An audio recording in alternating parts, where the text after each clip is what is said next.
Hi everyone. So let's discuss the last core component of the new age robotic system, which is the structural, material and design.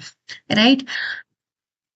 आपके components का structure कैसा है, वो दिखता कैसा है, उसका वेट कैसा है, या फिर मटेरियल सिलेक्शन करना कैसे है, राइट? या उसे किस एनवायरनमेंट में भेजना है, ये सारी चीजें डिजाइन होती है उसके डिजाइन के लिए, राइट? तो this component deals with the mechanical structure या फिर physical design या फिर material selection of the robots.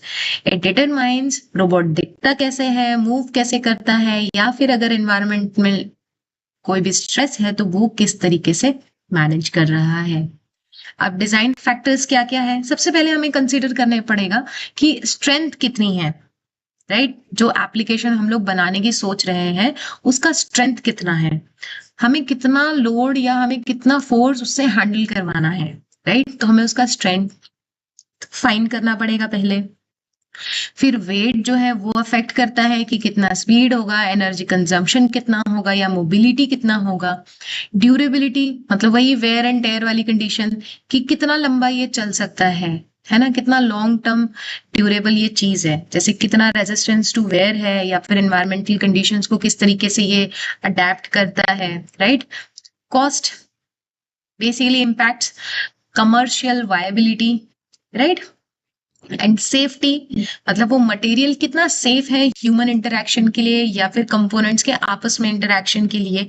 जैसे for example, very basic example हम यहाँ पे ले सकते हैं, जैसे कंडक्टर. आप एक कंडक्टर को दूसरे कंडक्टर से कांटेक्ट करवाना है तो आप डायरेक्टली कर लोगे, राइट?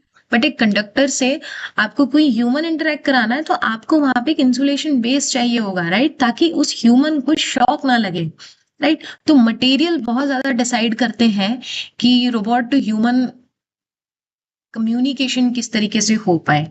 तो ये सारी फैक्टर्स जो है, जैसे स्ट्रेंथ कितना है, वेट कितना है, ड्यूरेबिलिटी क्या है, कॉस्ट क्या है, safety purposes, all of those are the key consideration design factors robotic system. तो अब मटेरियल कौन कौन से यूज होते हैं? एल्यूमिनियम एलॉयज यूज होते हैं. कहाँ यूज होंगे? जब हमें लाइट वेट चीज या फिर कुछ ऐसी चीज की जरूरत होगी, मतलब कोरोजन रेजिस्ट, जो कोरोजन ना हो, राइट? जो डीके या डिस्ट्रक्शन ना हो किसी चीज का. इन दैट केस हमें एल्यूमिनियम एलॉयज प्रेफर करना चाहिए. ये कहाँ यूज होते हैं? रोबोट के फ्रेम्स में यूज होते हैं एंड जॉइंट्स में यूज होते हैं. उसके अलावा कार्बन फाइबर एक तरीके का मटेरियल है, कॉमन मटेरियल, जो कब यूज होता है? ड्रोन्स में यूज होता है, जहां पे हमें हाई परफॉर्मेंस की जरूरत होती है. एंड कार्बन फाइबर का नेचर कैसा है कि काफी ज्यादा स्ट्रॉन्ग है एंड लाइट वेट है. उसके अलावा थर्ड कॉमनली यूज मटेरियल है प्लास्टिक. बेसिकली लो कॉस्ट है, इजीली हम इसे मोल्ड कर सकते हैं, राइट? ये कहाँ यूज होगा? कवर में यूज होगा, केसिंग्स में, या फिर किसी भी तरह के इंटरनल कंपोनेंट्स में. एंड कंपोजिट्स, जिसमें हम लोग बहुत सारे मटेरियल को मिक्स करते हैं, राइट? जो भी डिजायर्ड मटेरियल है एक बेटर परफॉर्मेंस के लिए, राइट? एंड ये कहाँ यूज होता है? जहां पे स्ट्रेंथ टू वेट रेशियो जो है वो क्रूशियल होगा. स्ट्रक्चरल डिजाइन या मटेरियल इतना इंपॉर्टेंट क्यों है?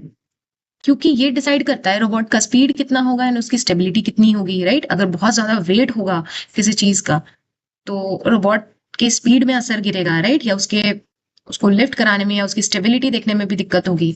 तो ये सारी चीजें इंपॉर्टेंट होती है. सेकेंडली, एनर्जी कंजम्पशन कितना कर लेगा वो मटेरियल, या फिर एनर्जी को कितने इजीली आगे पास ऑन कर लेगा, या कितने अच्छे से उसको इफिशिएंटली मैनेज कर लेगा. Influence robot life span and reliability, right? Robot का लाइफ स्पैन कितना बढ़ा रहा है, जैसे कोरोजन है ना, जंग ना लगे, राइट? किसी चीज को, तो इससे क्या हो रहा है? लाइफ स्पैन जनरली बढ़ रहा है, right? Affects ease of maintenance, easy हो, इजी टू मेंटेन हो, सेफ हो, राइट? जैसे example, light weight carbon fibre frame जो है वो रेसिंग ड्रोन्स में यूज होती है. Shock absorbing materials service robots में यूज होते हैं ताकि ह्यूमंस को ना लगे शॉक.